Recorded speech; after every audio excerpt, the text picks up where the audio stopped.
나이 들수록 몸의 변화 정확히 알고 관리해야 합니다.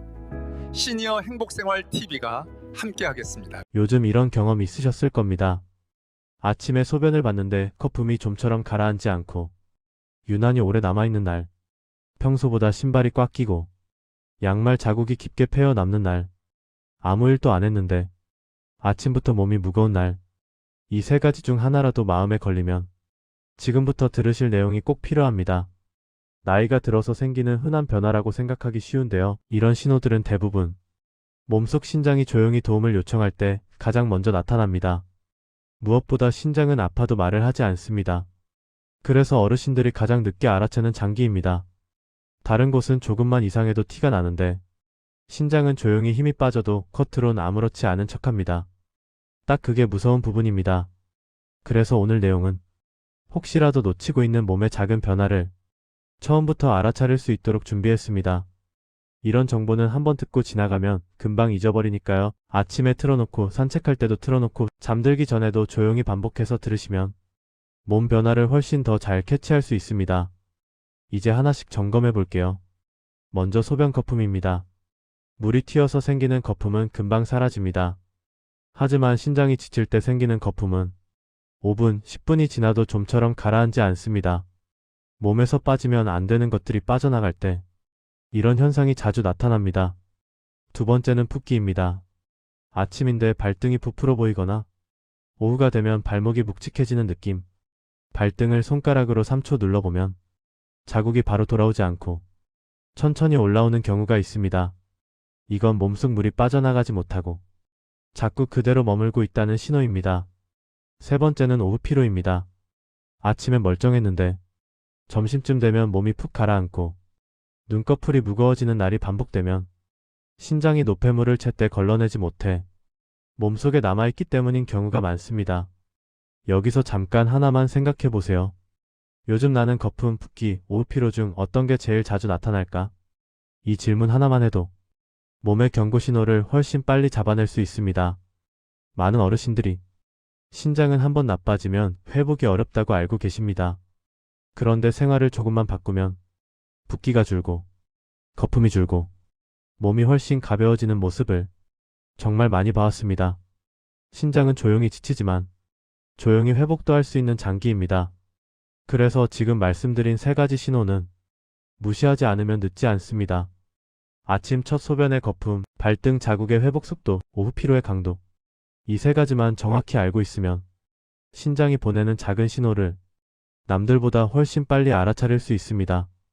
오늘은 신장이 조용히 보내는 신호들을 생활 속 느낌 그대로 풀어서 알려드렸습니다. 몸은 늘 경고를 먼저 보냅니다. 그걸 알아채기만 해도 건강은 절반 이상 지킨 셈입니다. 몸에서 보내는 작은 신호를 알아챈 다음엔 그럼 내가 뭘 잘못하고 있었던 걸까? 이 질문이 자연스럽게 떠오릅니다. 신장은 아프다고 말하지 않지만 생활 속 몇 가지 행동에는 유독 민감하게 반응합니다. 겉으로는 아무렇지 않아 보여도 속에서는 진짜로 힘이 빠지는 순간들이 있습니다. 이런 정보는 한번 듣고 지나가면 금방 잊혀지니 편하게 들으시다가 내 생활에도 있는지 한번 떠올려 보시면 됩니다. 요즘 물 얼마나 드시나요? 많은 분들이 하루 종일 물을 거의 안 마시는 경우가 많습니다. 단순히 갈증만을 기준으로 삼기 때문인데요. 신장은 물이 들어와야 몸속 찌꺼기를 밀어낼 힘이 생깁니다. 물이 부족하면 찌꺼기가 농축돼 신장에 그대로 들러붙으면서 부담이 훨씬 커집니다. 두 번째는 과일 주스입니다. 과일을 통째로 먹으면 괜찮지만 주스로 마시면 속에 들어있던 섬유질이 사라집니다. 섬유질이 걸러지면 당분과 미네랄만 진하게 남아서 한 잔에 과일 여러 개가 한꺼번에 들어오는 셈이 됩니다. 신장은 그걸 잡아내기 위해 더 많이 일해야 하고 결국 지치는 일이 반복됩니다. 세 번째는 저염 소금이라고 믿고 드시는 대체 소금입니다. 많은 분들이 이건 나트륨이 적다니까 괜찮겠지 하고 사용하시지만 실은 나트륨 대신 다른 성분이 들어있어 신장 기능이 약해진 분들에겐 오히려 해가 될 수 있습니다. 몸은 소금을 단순히 짠맛으로만 느끼지 않고 나트륨과 다른 미네랄 차이를 세밀하게 구분하기 때문에 부담이 더 커질 때가 있습니다. 네 번째는 단백질 섭취량입니다. 건강을 챙겨보겠다고 고기, 달걀, 포충제 등을 한꺼번에 늘리는 경우가 많은데요. 단백질이 지나치면 그 찌꺼기를 신장이 걸러내느라 밤낮 없이 일을 해야 합니다. 특히 나이 들수록 단백질을 흡수하는 속도는 느려지고 찌꺼기를 만드는 양은 더 많아지기 때문에 좋은 음식도 과하면 해가 되는 대표적인 경우입니다. 마지막은 국물입니다. 찌개, 국, 라면 국물처럼 짠맛이 많이 녹아있는 음식은 신장이 하루 종일 부담을 느끼는 대표 원인입니다. 국물만 조금 줄여도 부종, 무거운 피로도가 훨씬 덜해지는 경우가 많습니다. 이 5가지 중 나는 몇 가지를 하고 있었을까? 이 질문 하나만으로도 생활에서 어느 부분을 먼저 고치면 좋을지 금방 감이 잡힙니다. 신장은 겉으로 표시가 잘 나지 않기 때문에 많은 어르신들이 나는 별 문제 없겠지 하고 넘어가지만 생활 속 작은 습관 하나가 몇 년 동안 신장을 지치게 만들 때가 많습니다. 이 부분만 줄여도 신장이 훨씬 편해진다. 이걸 알려드리기 위함입니다. 실제로 생활을 조금만 바꿔도 붓기가 빠지고 몸이 가벼워졌다고 말하는 분들을 자주 봅니다. 어떤 과일이 신장에 부담을 주고 어떤 과일이 오히려 신장을 편하게 만드는지 헷갈리지 않게 정리해드릴 겁니다. 많은 분들이 몸에 좋은 과일이라고 믿는 것들 중 신장에는 오히려 독이 되는 것도 있기 때문에 한번 들으시면 도움이 많이 될 겁니다. 과일은 건강 음식이라고 믿는 분들이 많습니다. 달고 상큼하고 소화도 편해서 아침마다 한두 개씩 챙겨 드시는 분들도 많죠. 그런데 신장이 약해지기 시작한 몸에서는 이 과일이 완전히 다른 모습으로 작용합니다. 커튼 영양인데 속은 신장에 큰 부담이 되는 경우가 많습니다. 그래서 과일 좀 많이 먹었는데 괜찮겠지 했던 분들이 오히려 붓기나 피로가 심해지는 일이 자주 생깁니다. 그 이유는 몸속 미네랄 균형 때문입니다. 과일에는 칼륨이라는 성분이 들어있는데 젊을 때는 이 칼륨을 몸이 잘 조절합니다. 하지만 나이가 들면 칼륨을 빼주는 속도가 느려집니다. 여기에 신장이 조금이라도 지쳐있다면 칼륨이 빠져나가지 못하고 혈액 속에 그대로 남게 됩니다. 이렇게 되면 심장이 두근거리고 손끝이 저릿해지고 근육이 쉽게 경련을 일으키고 온몸이 갑자기 무거워지는 느낌이 찾아옵니다. 많은 분들이 오늘따라 왜 이러지? 하고 지나치지만 몸은 이미 미네랄 균형이 흔들리고 있는 겁니다. 과일을 드실 때 하루에 몇 번이나 드시나요? 과일은 조금만 지나쳐도 신장에는 금방 부담으로 바뀝니다. 내 섭취 습관이 어떤지 감이 잡힙니다. 특히 조심해야 하는 과일이 있습니다. 많은 분들이 흔하게 드시는 과일이라 더 주의가 필요합니다. 바나나, 참외, 수박, 키위, 아보카도 같은 과일들입니다. 이 과일들은 칼륨이 아주 높아 신장이 지친 분들에게는 몸속 미네랄 균형을 순식간에 흔들어 버립니다. 바나나는 한 개만 먹어도 칼륨이 매우 많습니다. 참외나 수박은 수분이 많아 오히려 부담이 없을 거라 생각하지만 속에는 칼륨이 꽤 많이 들어 있습니다. 키위와 아보카도도 마찬가지입니다. 몸에 좋은 이미지가 강해서 더 자주 드시는데 정작 신장은 이 과일들을 어려워합니다. 과일이 나쁘다는 뜻이 아닙니다. 신장이 버틸 힘이 있을 때는 괜찮지만 조금이라도 지치기 시작하면 과일이 몸에서 다르게 작용합니다. 특히 아침 과일은 건강에 좋다는 말만 믿고 매일 챙겨 드시는 분들은 몸이 보내는 작은 변화를 꼭 확인하셔야 합니다. 저는 신장 때문에 붓기가 심해진 분들 중 과일을 줄이자마자 몸이 한결 가벼워졌다는 말을 정말 많이 들어왔습니다. 과일은 진짜로 양보다 균형이 중요합니다. 이제 어떤 과일을 피해야 하는지 감이 잡히셨을 겁니다. 그럼 반대로 어떤 과일은 신장을 돕는다. 이 부분이 궁금해지실 겁니다. 워낙 흔한 과일인데 신장을 편하게 만들어주는데 큰 도움을 주는 것들이 있습니다. 과일을 좋아하는 분들은 그럼 이제 어떤 과일을 먹어야 하느냐? 이 부분을 가장 궁금해 하십니다. 과일을 아예 끊을 필요는 없습니다. 신장이 지쳤을 때도 부담 없이 받아들이는 과일이 분명히 있습니다. 몸이 바로 편안해지는 느낌을 주는 과일들입니다. 먼저 사과입니다. 사과는 여러 과일 중에서도 몸이 받아들이는 부담이 가장 적습니다. 아침에 사과 한 개 드셨을 때 속이 편안해지고 붓기가 덜한 날이 있으셨을 겁니다. 그 이유는 사과가 몸속 미네랄 균형을 흐트러뜨리지 않고 천천히 흡수되기 때문입니다.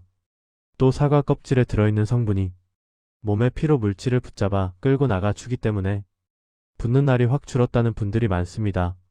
사과는 가능한 한 껍질째 드시는 게 좋습니다.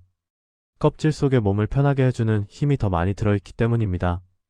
두 번째는 블루베리입니다. 블루베리는 과일 중에서도 특히 신장이 좋아하는 과일입니다. 양이 조금만 들어와도 몸이 가볍다는 느낌이 드는 이유가 있습니다.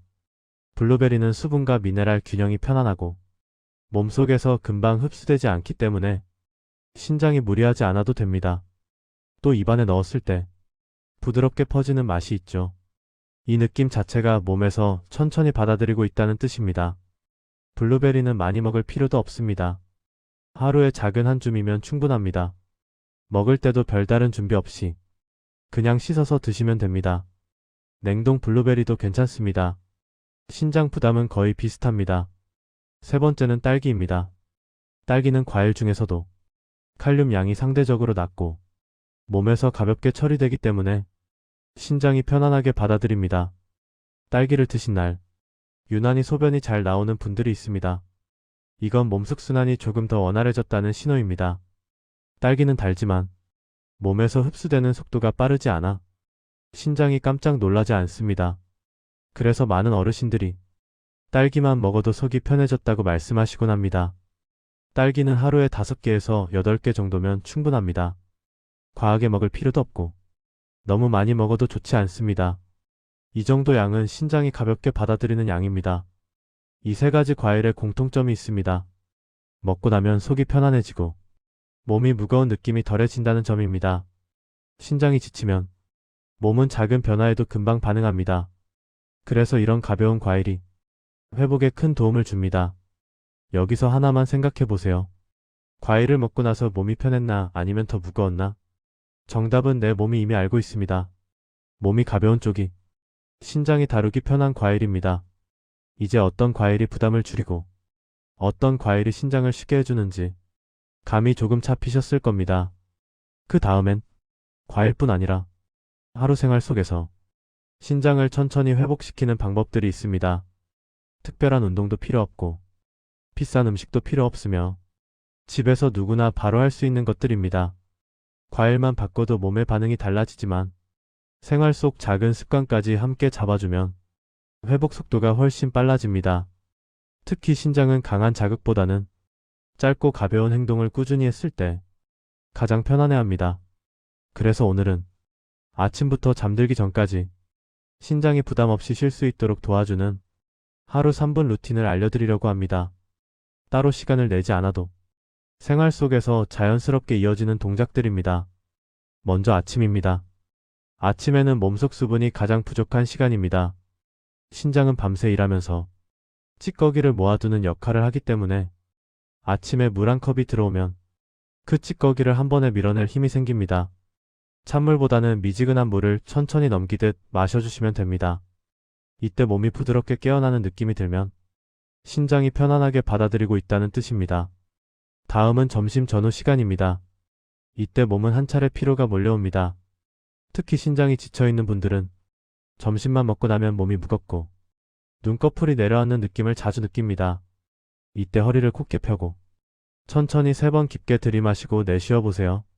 이 짧은 호흡만으로도 몸속 순환이 정리되면서 신장이 해야 하는 일을 덜어줍니다. 오후에는 가벼운 걷기가 도움이 됩니다. 멀리 걸을 필요는 없습니다. 집 안에서도 폭도라도 괜찮습니다. 딱 3분만 발 뒤꿈치부터 바닥에 닿는 느낌으로 천천히 걸어보세요. 이때 종아리 근육이 부드럽게 움직이면서 몸속 순환이 자연스럽게 올라오고 붓기가 줄어드는데 큰 도움이 됩니다. 저녁이 가까워지면 몸이 하루 종일 쌓아둔 피로를 밖으로 내보내려고 합니다. 이때 소금을 갑자기 많이 먹거나 국물을 많이 마시면 신장이 또 일을 해야 해서 회복이 늦어집니다. 저녁은 밥과 반찬 위주로 드시고 국물은 한두 숟가락만 맛만 보는 정도가 좋습니다. 이렇게만 해도 다음날 아침 붓기가 훨씬 줄어드는 경우가 많습니다. 자기 전에는 오늘 하루 몸이 보내준 신호를 한번 돌아보시면 좋습니다. 거품이 많았는지, 붓기는 어땠는지, 오후 피로는 어땠는지 잠깐만 떠올려 보세요. 이 짧은 확인만으로도 몸에서 일어나는 변화를 놓치지 않게 되고 다음날 더 편한 선택을 하게 됩니다. 여기서 하나만 여쭤볼게요. 오늘 내 몸은 어떤 신호를 보냈을까? 이 질문을 스스로에게 던지는 것만으로도 몸과 대화하는 힘이 생깁니다. 신장은 이런 작은 관심 하나에도 금방 반응합니다. 아침 물 한 컵, 점심에 짧은 호흡, 오후에 가벼운 걷기, 저녁에 소금 조절, 잠들기 전에 하루 점검. 이 5가지는 몸이 편안해지는 방향으로 리듬을 맞춰주는 행동들입니다. 특별한 운동이나 장비는 필요 없습니다. 지금처럼 생활 속에서 천천히 이어만 가면 됩니다. 이제 생활 리듬이 조금 잡히기 시작하면 음식을 어떻게 먹어야 신장이 더 편해지는지 그 부분에서도 큰 차이가 생깁니다. 많은 분들이 이것만 바꿔도 붓기나 피로가 금방 줄어든다고 말하십니다. 신장을 편하게 만드는 루틴을 잡아두면 이제 음식이 몸에서 어떻게 받아들여지는지가 훨씬 더 잘 느껴집니다. 많은 어르신들이 뭘 먹어야 하죠? 라고 물으시지만 사실 신장은 무엇을 먹느냐보다 어떻게 먹느냐에 훨씬 더 민감합니다. 같은 음식을 먹어도 먹는 방식 하나만 바꾸면 신장은 부담을 크게 덜게 됩니다. 그래서 오늘은 음식 자체가 아니라 생활 속에서 바로 바꿀 수 있는 먹는 습관만 골라서 알려드리려 합니다. 먼저 국물입니다. 한국 분들은 국물 맛에 익숙해져 있어서 찌개나 탕을 드실 때 국물부터 한 숟가락 떠서 드시는 경우가 많습니다. 그런데 국물은 짠맛과 찌꺼기가 녹아있는 부분이라 신장이 가장 힘들어하는 영역입니다. 국물만 한두 숟가락 줄여도 다음날 붓기가 훨씬 덜한 경우가 많습니다. 밥과 건더기 위주로 드시면 신장은 그만큼 쉬어갑니다. 다음은 소금 이야기입니다. 음식을 싱겁게 먹어야 한다는 건 모두 아시지만 막상 실천할 때는 쉽지 않습니다. 그래서 소금을 줄이는 방법을 다르게 접근해보면 좋습니다. 밥을 한 숟가락 크게 뜨는 대신 작게 떠서 여러 번 넘겨보세요. 입속에 들어가는 양이 줄어들면 짠맛을 느끼는 강도도 함께 줄어듭니다. 이렇게만 해도 소금 섭취가 자연스럽게 내려갑니다. 고기를 드실 때의 요령도 있습니다. 고기는 단백질이 많아서 신장이 지친 분들에게는 자주 많이 먹는 게 부담이 됩니다. 하지만 고기를 완전히 끊을 필요는 없습니다. 먹을 때는 배추, 오이, 깻잎 같은 채소를 넉넉히 함께 드시면 신장이 처리해야 하는 찌꺼기가 훨씬 줄어듭니다. 채소가 단백질 찌꺼기를 완화해주는 역할을 하는 겁니다. 과일도 먹는 방식이 중요합니다. 한 번에 많이 드시는 대신 조금씩 나눠서 드시는 편이 훨씬 좋습니다. 한꺼번에 들어오면 신장이 갑자기 일을 해야 해서 부담이 커지는데 나눠 먹으면 몸이 천천히 받아들여 부담이 훨씬 줄어듭니다. 특히 사과나 딸기, 블루베리처럼 신장이 좋아하는 과일은 하루에 정해진 양만 꾸준히 지키는 게 중요합니다. 여기서 잠깐 생각해 보시면 좋습니다. 나는 밥을 어떻게 먹고 국물을 어떻게 먹고 고기를 어떤 방식으로 먹고 있었을까?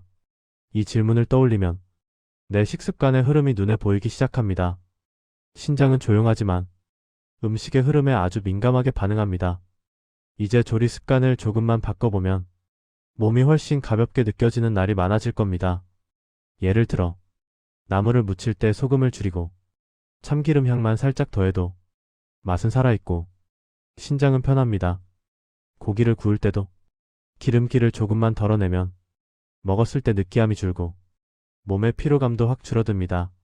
많은 어르신들이 조리법을 바꿨을 뿐인데 다음날 아침 붓기가 확 줄었다고 말하십니다. 신장은 작은 변화를 바로 느끼는 장기입니다.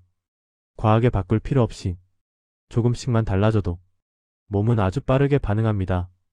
이제 먹는 방식과 조리법만 정리해도 신장은 훨씬 편안한 상태를 유지할 수 있습니다.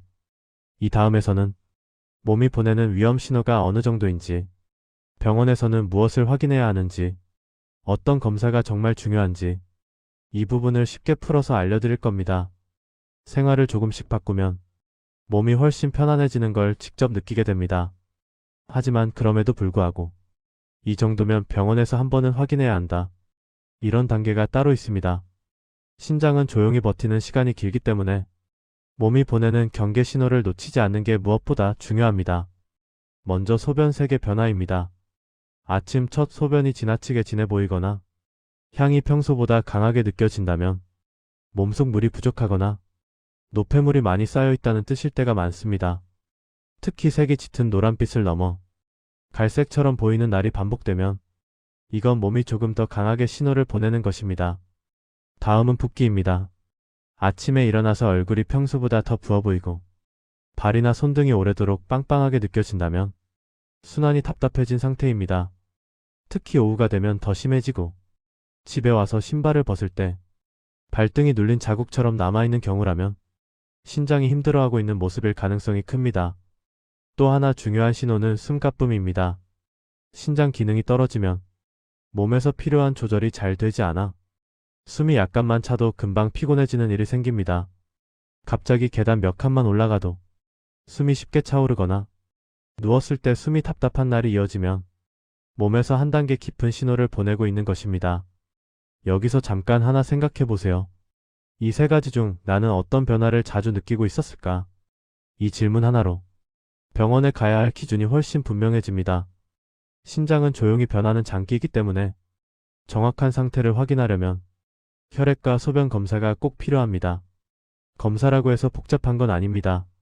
한번 체열하고 소변만 확인하면 현재 상태를 상당 부분 알 수 있습니다. 몸에서 특히 중요하게 보는 수치는 혈액 속에 찌꺼기가 얼마나 쌓여 있는지, 그리고 신장이 그 찌꺼기를 얼마나 잘 걸러내고 있는지입니다. 이 두 가지가 신장 건강의 흐름을 가늠하는 기준이 됩니다. 의사 선생님들이 결과지를 보고 이 정도면 조금 더 관리해보자, 여기서는 생활 습관을 꼭 잡아야 한다, 이렇게 판단하는 기준도 바로 이 부분입니다. 또 소변 검사는 단백질이 빠져나가고 있는지, 몸에서 놓치고 있는 성분이 있는지 이걸 확인해 주기 때문에 생활 습관을 얼마나 잘 지키고 있는지도 알 수 있습니다. 생활을 바꾸면 소변 검사에서 먼저 변화가 나타나는 경우가 많습니다. 정기검진은 1년에 한 번만 하셔도 신장이 얼마나 지쳐 있었는지, 지금은 어느 정도 회복됐는지 흐름을 파악하는 데 큰 도움이 됩니다. 나이가 들수록 검사는 부담이 아니라 몸과 대화하는 방법이 됩니다. 이제 전체 이야기를 한 번만 정리해 보겠습니다. 몸은 작은 변화로 먼저 알려줍니다. 거품이 오래 남고 붓기가 잦아지고 오후 피로가 깊어질 때 이건 몸이 조용히 보내는 신호입니다. 여기에 생활을 조금만 바꾸면 몸은 금방 반응합니다. 과일은 가볍게, 국물은 조금만, 물을 천천히, 걷기는 짧게라도 꾸준히. 이 흐름을 지키면 신장은 다시 제자리로 돌아오려는 힘을 갖습니다. 신장은 아주 조용한 장기지만 우리의 작은 선택 하나에도 정직하게 반응합니다. 오늘 들으신 내용 중 가장 쉬운 것 하나만 선택해서 지금부터 실천해 보시면 며칠 안 돼서 몸이 보내는 변화가 달라지는 걸 느끼실 겁니다.